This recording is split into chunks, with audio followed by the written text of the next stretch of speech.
Olá, caríssimos alunos, caríssimos discentes aqui do Centro Educacional.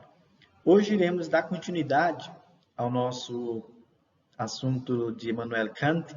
Vimos na aula passada um pouco da sua história, um pouco da sua visão a respeito do empirismo, do racionalismo e também as suas ideias a respeito da priori, posteriori e a estética transcendental.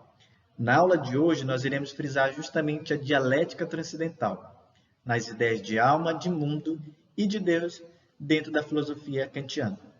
Mas para entendermos esse universo,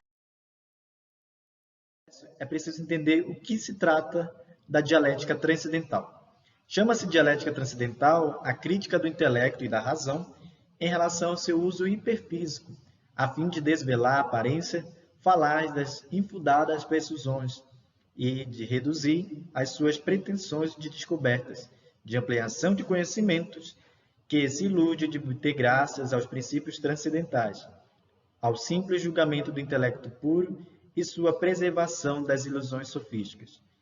Traduzindo tudo isso, né? Estuda o funcionamento da razão para determinar a possibilidade da metafísica. Mas como é que isso acontece? De uma forma bem reduzida. Eu vou tentar apresentar isso através da tábua dos silogismos e dos conceitos puros da razão. Nós temos três silogismos aqui: o categórico, o hipotético e o disjuntivo. Cada um desses silogismos representa uma ideia acerca desse conhecimento abordado, né?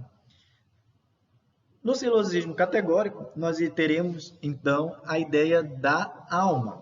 A alma, aqui representada como todo esse compêndio em relação ao conhecimento, né? Temos também o silogismo hipotético, que podemos traduzir como o mundo, a ideia cosmológica, a ideia daquilo que constitui, de como foi feito o mundo, e temos também a ideia através do silogismo disjuntivo, que presume a ideia teológica de Deus. É interessante entender esses três pilares porque eles serão o nosso norte nessa aula de hoje, né? Até porque a gente tem que entender que cada silogismo, ou seja, que cada abordagem que nós iremos ver, corresponde a um determinado pensamento, a uma determinada construção do conhecimento, né? Então, dando continuidade, agora sim a gente vai poder ver de uma forma mais detalhada essas três ideias principais. Primeiro, o conceito de alma, né? Que para poder entendermos bem essa relação com a própria filosofia de Kant. É interessante entender que para ele essa relação ela representa a totalidade, né? Primeiro, a alma representa a totalidade da experiência em relação ao objeto. Já o mundo representa essa mesma totalidade, só que agora em relação aos objetos fenomenais, né? E por último temos o conceito de Deus, que para ele representa uma totalidade, só que em relação a todo objeto possível, seja interno, seja externo. Ou seja, ele tenta explicar através da filosofia em relação a Deus o todo, a criação, aquilo que compende dentro do seu contexto, né? E para Kant, ele vai indo um pouco em contradição ali à filosofia de David Hume, porque para ele vai dizer o quê? Que as ideias de alma e de mundo de Deus não são hábitos, isto é, não nasce da experiência, uma vez que elas precedem das condições, é claro, a priori da unidade da experiência. Da mesma forma, como ele vai em contraposição a David Hume, também vai em contraposição a Descartes. Porque para ele também essa ideia não pode ser uma representação das coisas em si. Muito pelo contrário. Para ele, elas unem esse conceito e não as coisas. Tanto que a mente humana tende naturalmente a crer que elas se referiam às coisas em si. E essa crença se funda na experiência e na exigência da metafísica do homem, a exigência de superar os limites do conhecimento. Ou seja, romper com tudo aquilo que de fato tende como ele vai me dizer, a nos enganar, a tentar explicar algo que na verdade não está explicando, mas pelo contrário, está confundindo mais ainda essa relação. E agora sim, falando especificamente do conceito em alma, né? Para ele, a alma é uma substância simples.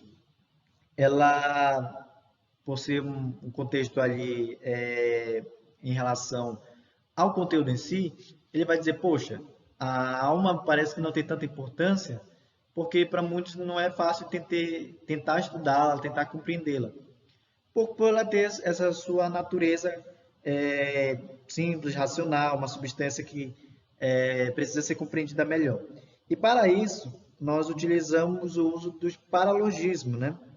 Que justamente são aquilo que não se pode entender, vamos dizer assim, a princípio, mas que pode, através de uma suposição, poder entender. Vou tentar explicar isso de uma melhor forma. Vou dar um exemplo aqui. Né?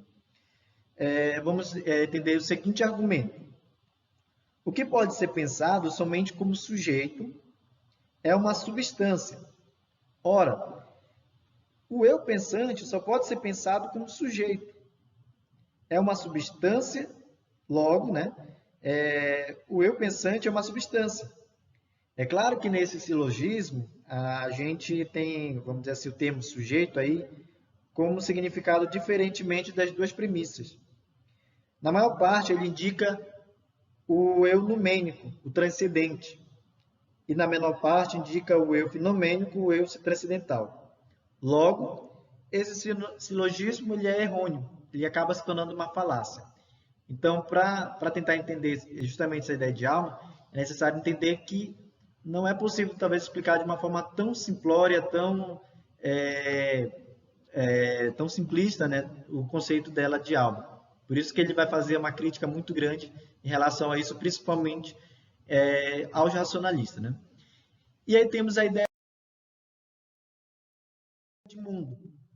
Primeiro, argumentos da origem, que acho que são, vamos dizer assim, o que compreende, né? Porque para ele vai dizer o quê? Que tanto os argumentos racionais que vão dar sobre a determinação da origem do mundo e da natureza são todos inconcludentes, porque não há ligação, não há um argumento sólido que possa, de fato, colocar uma conexão. E aí ele coloca as antinomias, que podem ser divididas em 4 partes. Né? A primeira é a antinomia da quantidade, ou de limitada ou ilimitada. Né? Para isso existe a tese. A tese vai dizer o quê? O mundo teve início no tempo e é limitado no espaço. E a sua antítese é: o mundo não tem princípio no tempo e não tem limite no espaço. A segunda se refere à qualidade, que ela pode ser simples ou composta. Né? A tese vai dizer o quê? Nem toda substância é composta de partes. E sua antítese: não existe nada simples no mundo. A terceira é de relação, que pode ser entendido como de causalidade necessária ou livre. A sua tese compreende que, além da causalidade necessária das leis naturais, existe uma causalidade livre. E a sua antítese: não existe liberdade, tudo acontece segundo as leis da natureza. E por último, temos a antinomia da modalidade, que segundo pode ser traduzido como o ser contingente ou necessário. E a tese que corresponde é: no mundo existe um ser absolutamente necessário, como parte ou como causa. E sua antítese: nem no mundo, nem fora dele existe um ser necessário. Kant vai dizer que todos esses argumentos são inconcludentes, seja as teses, seja as antíteses. Tanto que, para ele, as teses, justamente que correspondem à ideia dos racionalistas, elas não vão ter, talvez, um embasamento que, de fato, solidifique todas essas premissas, essas afirmações. Né? Os argumentos das teses são, para os racionalistas, né, julgando de forma a priori as ideias inatas da coisa em si, considerando-se capazes de esclarecer a origem e a natureza do mundo. Não tem, aí vamos dizer assim, dentro dessa relação, dentro desse meio, que tanto um argumento como o outro esteja correto. Tanto que ele vai dizer o seguinte: os argumentos das antíteses são dos empiristas, que, em nome da experiência, não se contentam com afirmar que não é possível conhecer nada sobre a origem e sobre a natureza do mundo, mas pretendem precisar como o mundo tem certas propriedades e não outras. Então, tanto essa relação de tese e de antítese dentro dos racionalistas e empiristas vai causar muita confusão. Algo que, na verdade, para Kant, né, o empirismo, isso aqui tirando do seu livro da Crítica da Razão, vai dizer o quê? Que o empirismo é legítimo somente como crítica das presunções do racionalismo.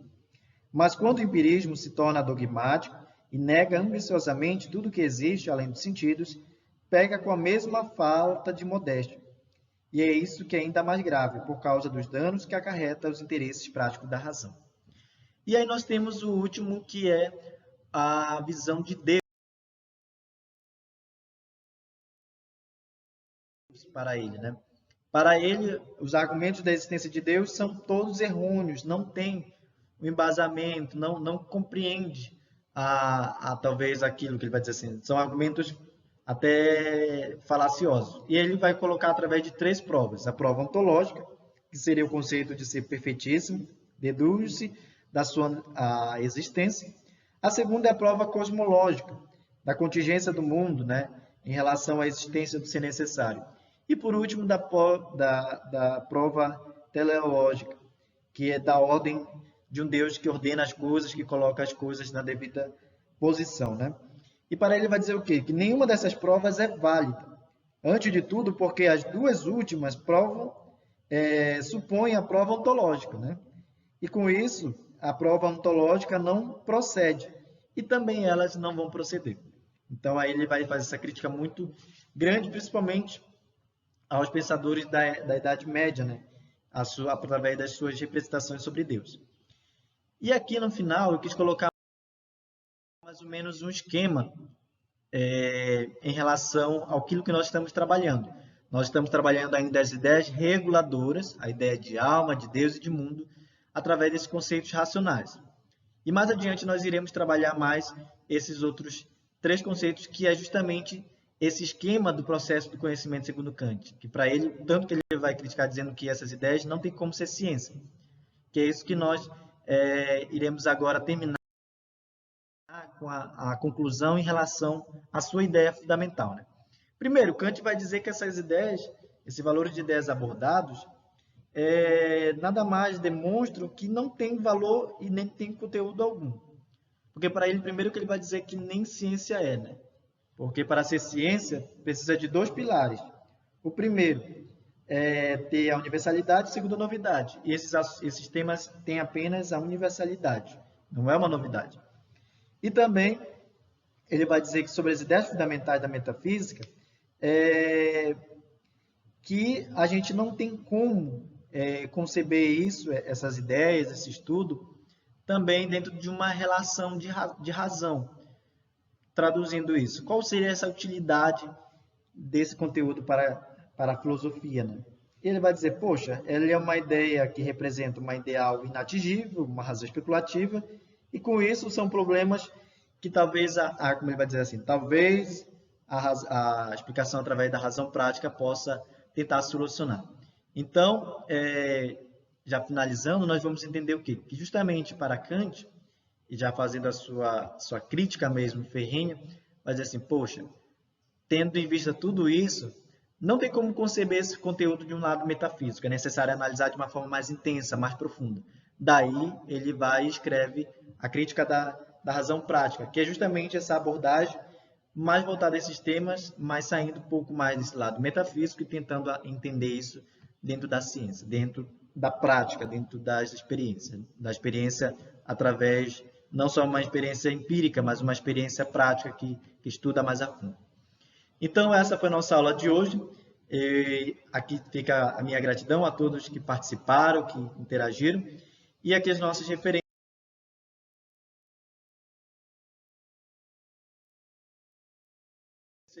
do que nós falamos a respeito de hoje, né? É interessante sempre estudar mais sobre Kant, ele tem uma abordagem muito interessante, pode parecer um pouco complicado, mas de fato ele nos instiga, nos desafia cada vez mais a buscar. E com certeza nas próximas aulas nós iremos entender muito melhor esse assunto e para podermos, claro, fechar esse nosso conteúdo em relação a Immanuel Kant. Muito obrigado pela participação de todos.